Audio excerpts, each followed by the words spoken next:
اعوذ باللہ من الشیطان الرجیم بسم اللہ الرحمن الرحیم۔ عزیز طلباء السلام علیکم، امید ہے آپ خیریت سے ہوں گے۔ تو آج کی جو ویڈیو ہے کلاس دوم کے طالب علموں کے لیے ہے، تو اس میں ریاست معانی کی ایک غزل ہے، اس کی تشریح کی جائے گی اور الفاظ کے معنی بھی آپ کے سامنے پیش کیے جائیں گے۔ تو کوشش کی ہے کہ تشریح کو مختصر اور جامع کیا جائے تاکہ آپ کا زیادہ وقت بھی نہ لیا جائے۔ جیسا کہ آپ جانتے ہیں کہ پیپر میں 5 اشعار دیے جاتے ہیں، جس میں 2 حصہ نظم، 3 حصہ نظم سے اور 2 حصہ غزل سے ہوتے ہیں، 2 نمبر کا ہوتا ہے۔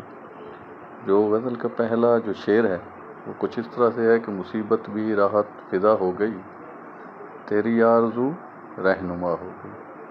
مصیبت کے معنی آپ جیسا جانتے ہیں دکھ، تکلیف، درد، پریشانی وغیرہ کو کہتے ہیں۔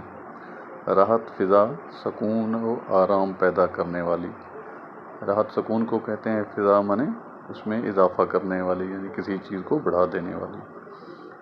آرزو خواہش اور تمنا کو کہتے ہیں، رہنما راستہ دکھانے والے کو۔ تو پہلا جو شعر ہے اس کی کوئی تشریح اس طرح سے ہے، مصیبت بھی راحت فضا ہو گئی، تیری آرزو رہنما ہو گئی۔ شاعر حسرت موہانی کہتا ہے کہ اب میری زندگی کی پریشانیاں اور مصیبتیں بھی میرے لیے راحت اور سکون کا ذریعہ بن گئی ہیں، کیونکہ میں نے تمہاری یعنی محبوب کی آرزو کو اپنا راستہ بنا لیا ہے۔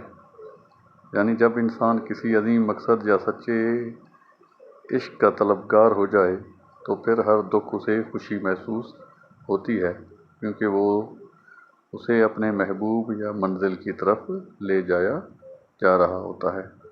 یعنی کہ جو شاعر کہنا چاہتا ہے کہ جو مصیبت ہے وہ میرے لیے راحت کا باعث بن گئی ہے، کیوں کہ میں نے تمہیں حاصل کرنے کی آرزو کر لی ہے اور تمنا کر لی ہے اور خواہش کی کر لی ہے، اور اسے پورا کرنے کے لیے یعنی محبوب کے حصول کے لیے میں آخری حد تک جاؤں گا، اسے حاصل کر کے ہی رہوں گا۔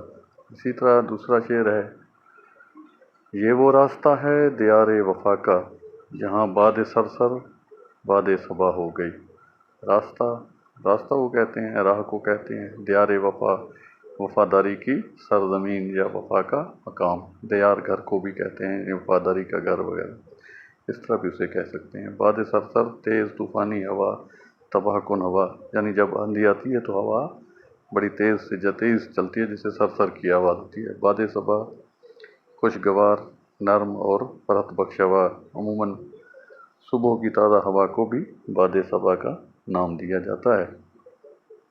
تو پہلے شعر کی کچھ تشریح اس طرح ہے، یہ وہ راستہ ہے دیار وفا کا، جہاں باد سرسر صبا ہو گئی۔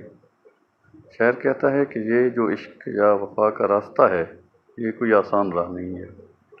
اس راستے پر پہلے جو ہوائیں تباہ کن یعنی مشکلات، رکاوٹیں پیدا کرتی تھیں، اب وہ خوشگوار اور نرم محسوس ہونے لگی ہیں۔ یعنی جب انسان سچی محبت یا وفاداری کا راستہ پر قدم رکھتا ہے تو سختیوں اور مشکلات کا سامنا ضرور ہوتا ہے، لیکن دل میں سچائی ہو تو وہی سختیاں خوشی محسوس ہوتی ہیں۔ یعنی عشق میں دکھ بھی راحت کا باعث بن جاتی ہے۔ یعنی شاعر دراصل کہنا چاہتا ہے کہ جو عشق کا راستہ ہے بے شک وہ مصیبت کا راستہ ہے، جہاں مصیبتیں اور تکالیف آتی ہیں، لیکن کیا کریں، اس کو محبوب کو حاصل کرنے کے لیے وہ آسانی کا باعث بن جاتی ہیں۔ اگلا شعر ہے، میں درماندہ اس بارگاہ عطا کا ہوں، میں درماندہ اس بارگاہ عطا کا، گناہ گار ہوں ایک خطا ہو گئی ہے۔ درماندہ بے بس، عاجز، کمزور کو کہتے ہیں۔ بارگاہ یعنی دربار، مقام عزت مراد جہاں اللہ تعالیٰ کا دربار بھی کہہ سکتے ہیں۔ تو اسی طرح اگلے شعر میں جو تشریح ہے، میں درماندہ اس بارگاہ عطا کا، گناہ گار ہوں ایک خطا ہو گئی ہے۔ شاعر حسرت موہانی اپنے رب اللہ تعالیٰ کے حضور انتہائی عاجزی سے عرض کر رہے ہیں کہ میں تیری عطا کا اور بخشش کے دربار کا ایک عاجز، بے بس اور کمزور سا بندہ ہوں۔ میں گناہ گار ضرور ہوں، مجھ سے غلطی ہو گئی ہے، لیکن میں تیری رحمت کا طلبگار ہوں۔ یہ شعر بندے کی عاجزی، اللہ کی رحمت پر اعتماد اور بخشش کی امید کو ظاہر کرتا ہے۔ یعنی شاعر اللہ تعالیٰ سے اپنی بخشش کی التجا کر رہے ہیں۔ اگلا شعر ہے تیرے رتبہ دان محبت کی حالت تیرے شوق میں کیا سے کیا ہو گئی ہے۔